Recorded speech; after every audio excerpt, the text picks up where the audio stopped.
Akurát som sa dozvedel, že dnes bol u nás Robert Fico tu vo Washingtone a doniesol nám dohodu storočia pre Slovenskú republiku 17 miliard dolárov. Doniesol dohodu v hodnote 17 miliard dolárov bez akéhokoľvek konkurzu alebo výberového konania.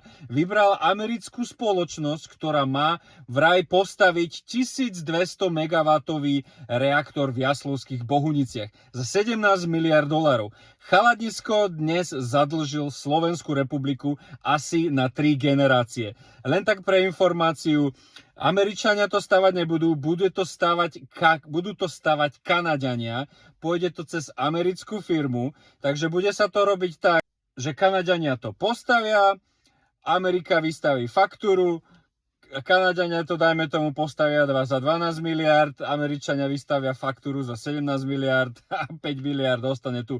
Takže takýmto spôsobom robí biznis túto americká vláda na čele s Donaldom Trumpom.